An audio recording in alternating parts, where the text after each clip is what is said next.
So today I had the day off, and that's nice because it's a Monday, and Mondays are the days that it takes me much longer to get going. So I'm glad that I had another day of a break to, take care of what I need to and to just prepare myself for the week. It helps. It helps a lot. I am not perfect. I think it's important for us to learn how to laugh at ourselves.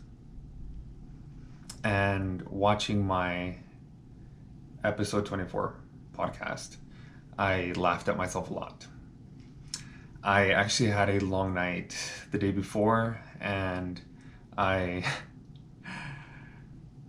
I was struggling to get words out for sure. But I still wanted to put it up because it shows that not every single day that I decide to do this do the words come out exactly the way that I would like them to. So even though when we see people online, they post their best angle and they will use a filter that complements them really well. But that isn't us all the time. That's the truth. Okay? And today being at the gym, I noticed that my clothes is fitting tighter.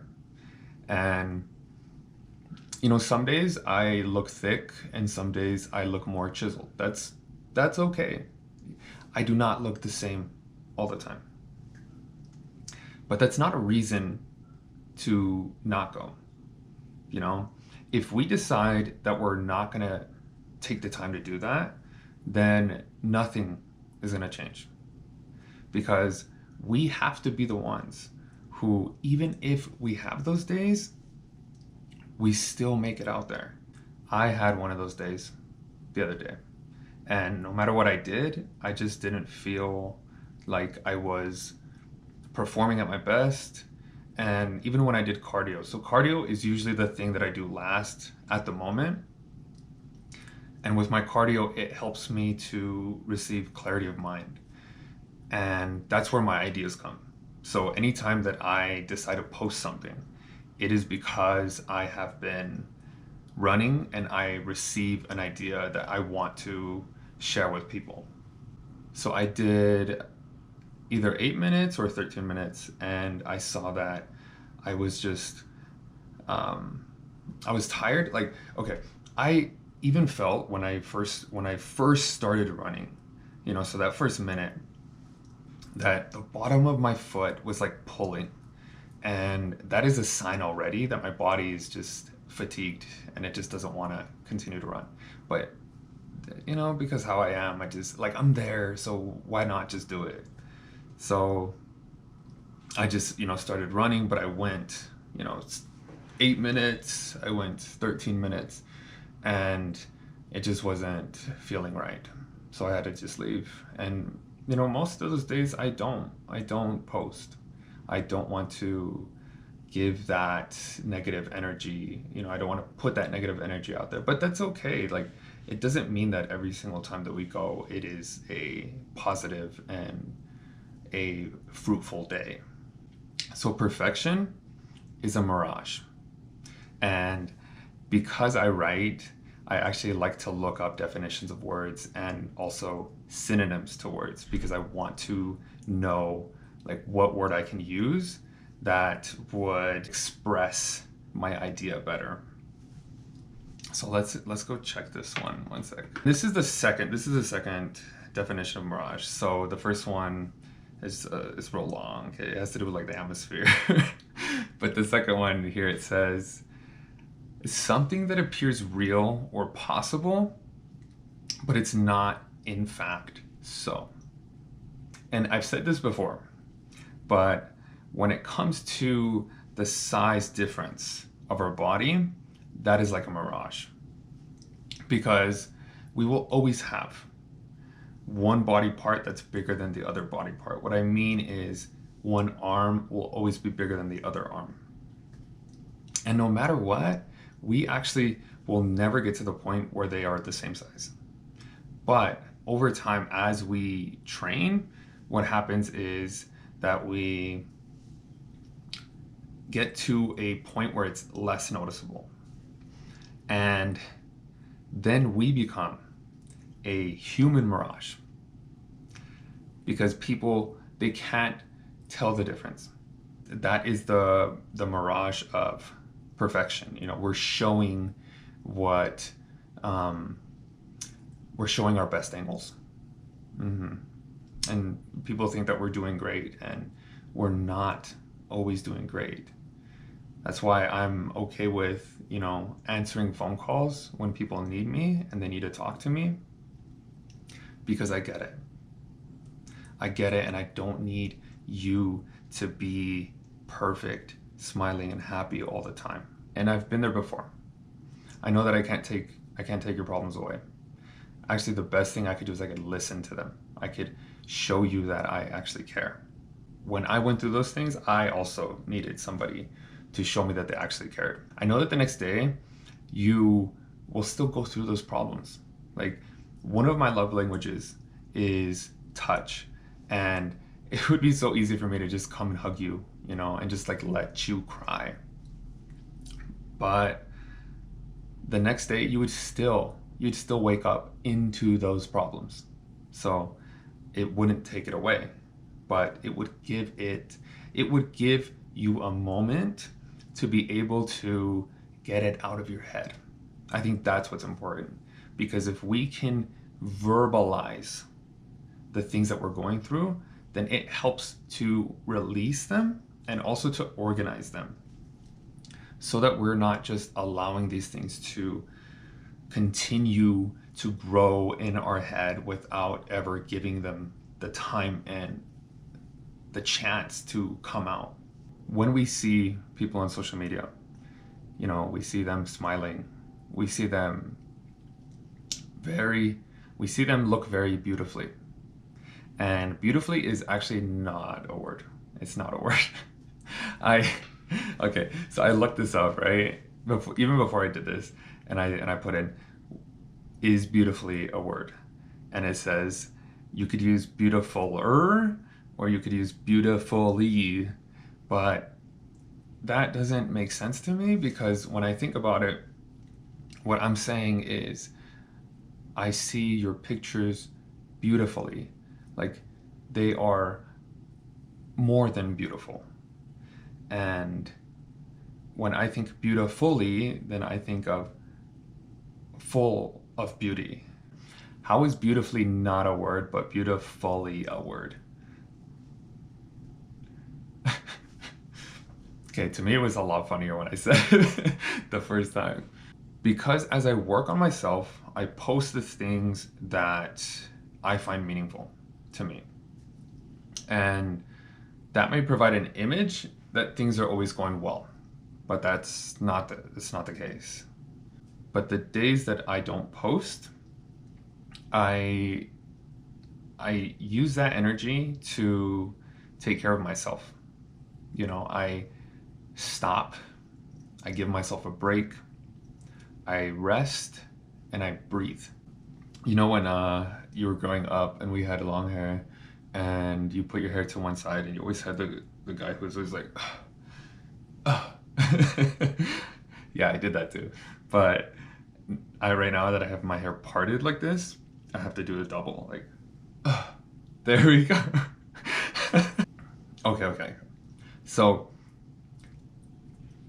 because we've been training for so long,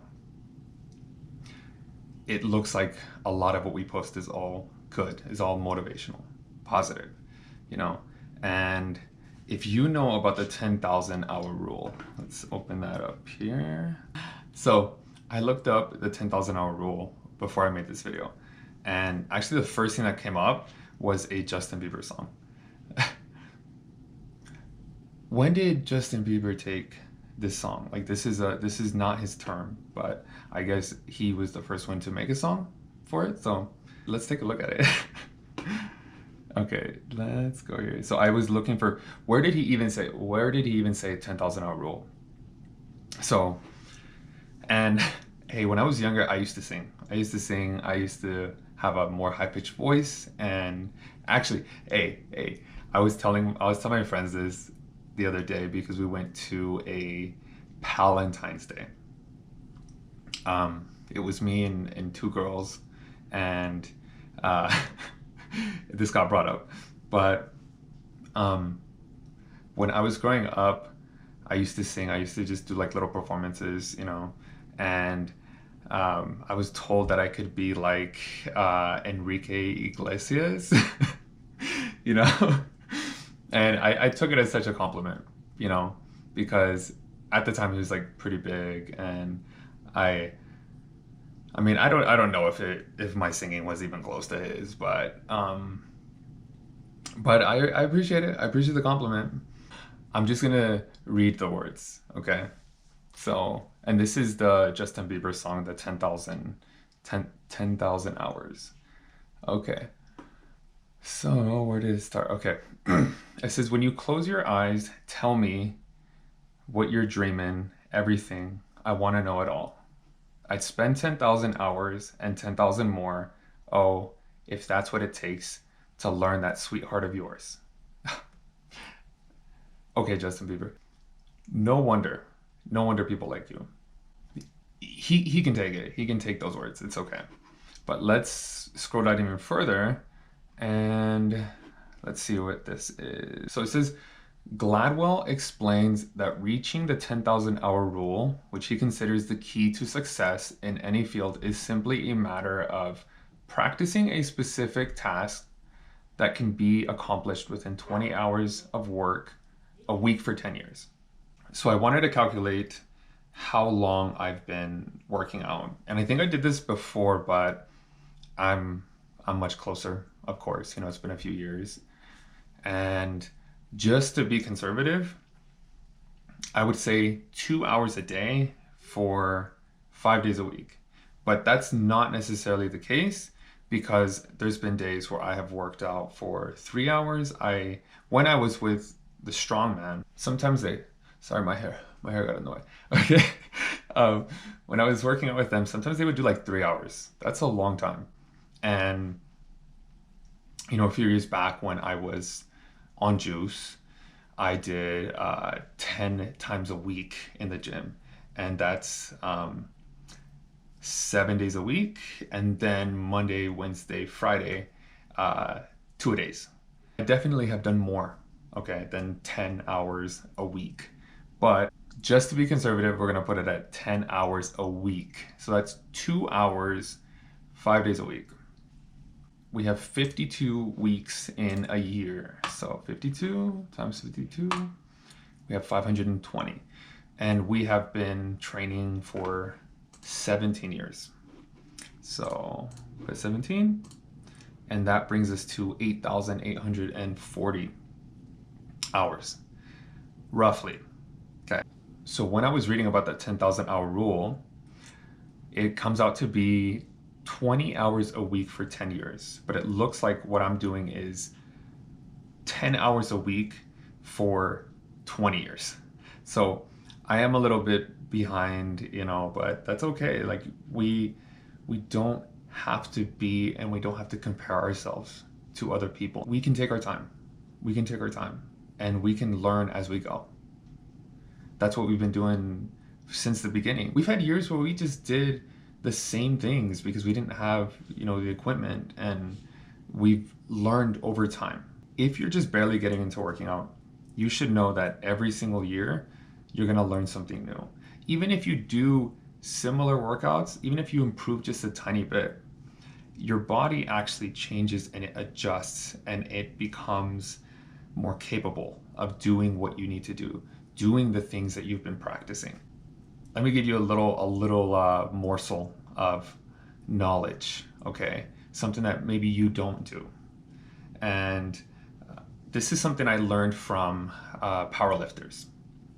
So if you're doing a bench press, you can put your heels on the ground and you can push with your heels as you do the lift, and it actually pushes your back against the bench, and then that actually pushes your arms and your shoulders and your chest so that you can then lift up that bar.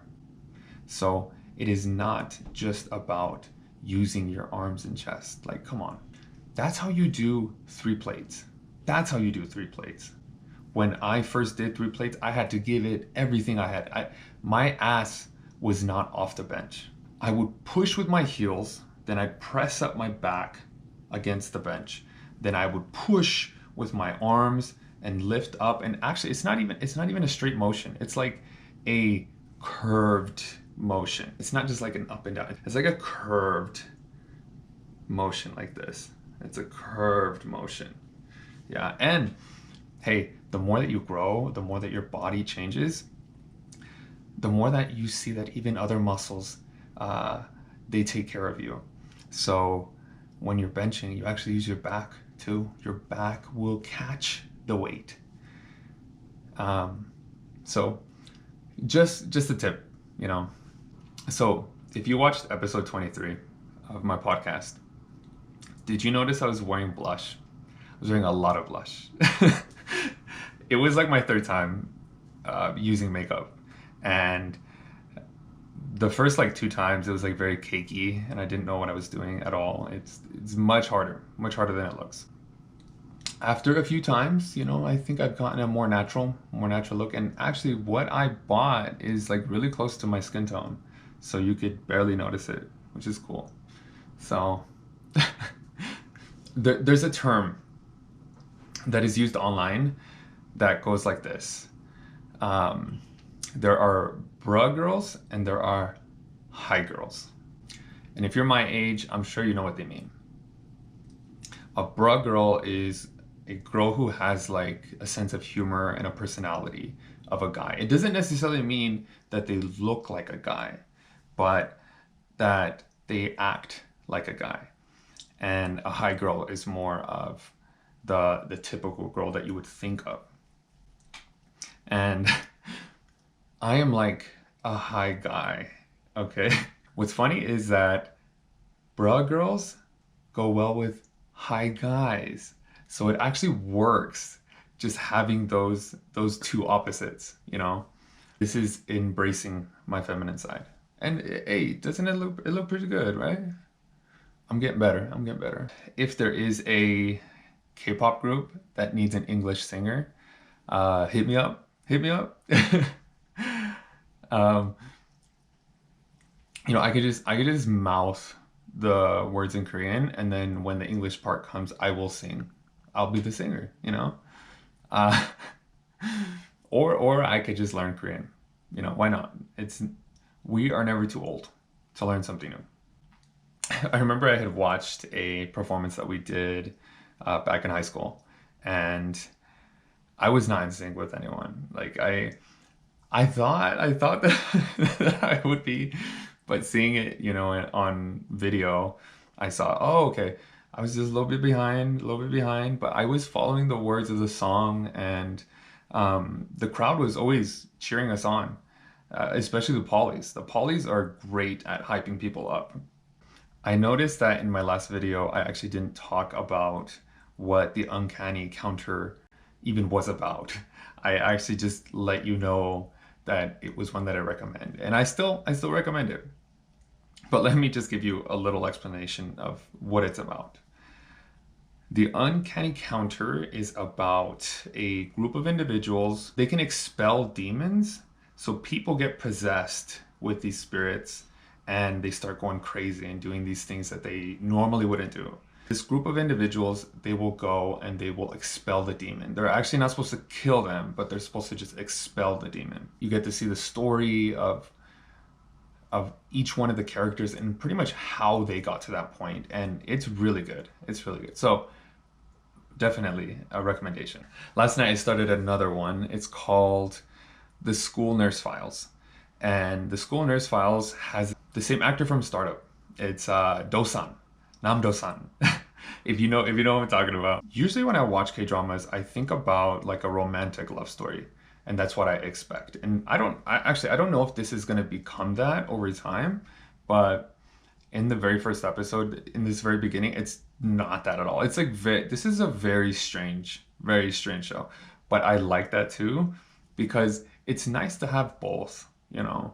If you're gonna watch ones that are more romantic, it's also nice to just like see dramas that are just different. This one has to do with a girl who can see dead people, but it's a little bit strange because they're like blobs. So they're not ghosts, but they're like these blobs, right? And she becomes a school nurse, and I think she's taking care of kids who have problems, who they can't see what these things are, but she can see them, so she could like get rid of them for them. That's so far like where I'm at. And I think that's why I like K-dramas so much, especially the ones that have to do with things like ghosts and death. Because I may not see dead people, but I hallucinate all the time. And is it's very compared to seeing dead people. So when I see that and I see like how they handle it so well. I feel like I'm comforted, you know, because I'm like, ah, oh, somebody understands me, you know, somebody's going through this too. Thank you for checking this out and spending a moment of your time with me. And I just wanted to say thank you to all the people who are listening.